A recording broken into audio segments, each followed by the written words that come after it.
Hello, I hope you're all good. I've been asked and I never got around to it, but today I'm going to record a little about my cookbooks. This is not going to be a 60-second reel because you can't really explain this in 60 seconds, but I want you to know what both my cookbooks are all about.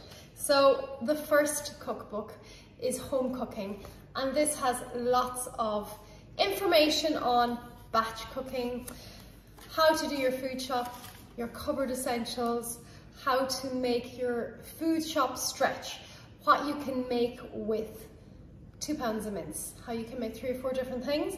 So there's lots of basics on that. Shopping essentials, what you need in your cupboard to make pretty much anything in here, putting away your shopping, how to make your food shop stretch and last longer to reduce your food waste. And then you've got your breakfast and bakes, so lovely recipes there that are just normal recipes that you'll use. Every single recipe has a picture.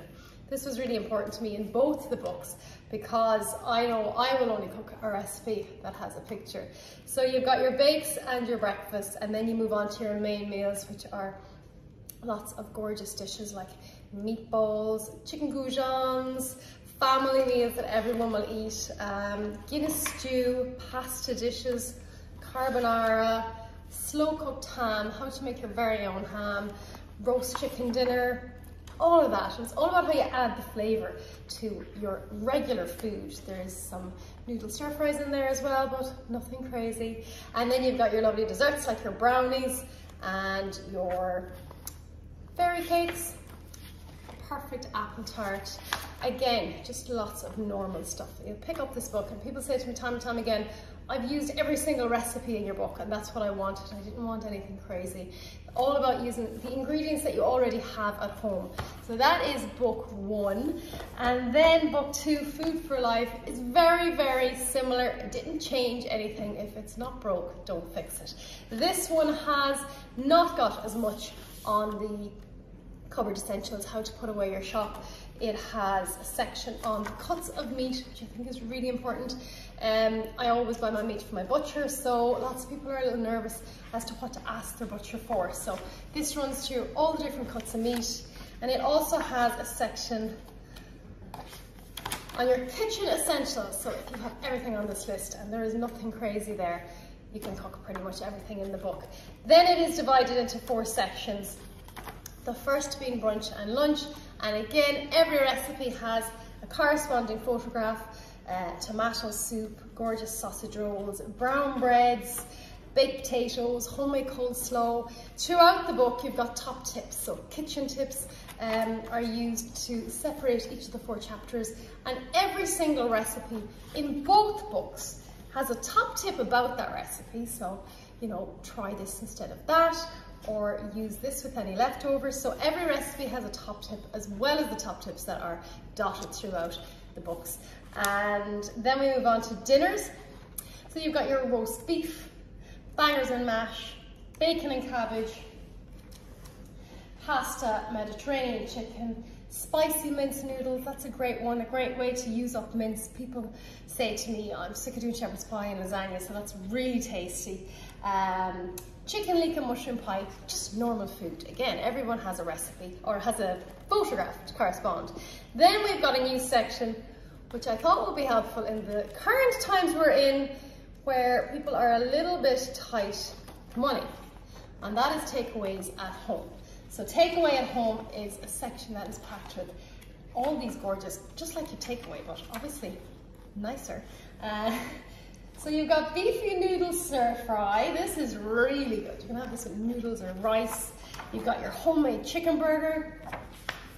You've got your loaded nachos, your double smashed cheeseburger. That's a great one. Your taco fries, or your paprika fries, sorry, but you could add the taco into them as well. Your chicken stir fry, how to make a pizza from scratch, your dough, your sauce, the lot. Lots more in there. And then you've got salads and marinades. This is a great section for summertime. So that will show you how to marinate gorgeous chickens and steaks in spices and herbs, and how you can then add them to salads and sandwiches. And then the final section is your bakes and your desserts. And again, that is packed with gorgeous bakes and desserts, easy stuff, normal stuff. It's all very normal food, but with lots of flavour. That's gorgeous lemon roulade, loads of flavour added, and they have both gone beyond what I expected. I'm so delighted with them both, and it's very much the same feedback I get. Normal ingredients, simple step-by-step methods, whether you're a novice or an experienced cook. For me, it's how to add flavour to a dish. If I have a chicken breast or a pound of mince, my veg and my spuds, or my rice and my noodles, I think, how can I make this really tasty? Using what I have at home, whether it be stuff that I have frozen, like herbs, or whatever I have in my cupboard. So that is what the books are all about. For those that have been asking, I don't think I ever did one on book one. A year later, I'm doing it finally on them, so I hope this was helpful. And if you have any questions, please pop them in the comments below, and I will answer them for you. They're both available on my website, sarahbutlerathome.com, and I promise you will love them. All the reviews are on the website as well.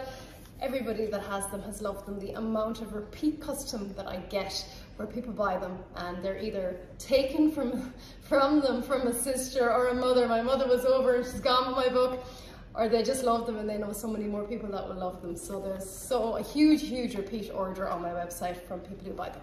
So that's the book. So I hope you enjoyed that and it was helpful. And thanks to everyone that has purchased my books. You will never know how much I appreciate how well they've gone thanks to your purchases. So have a great day, and I'll talk to you later.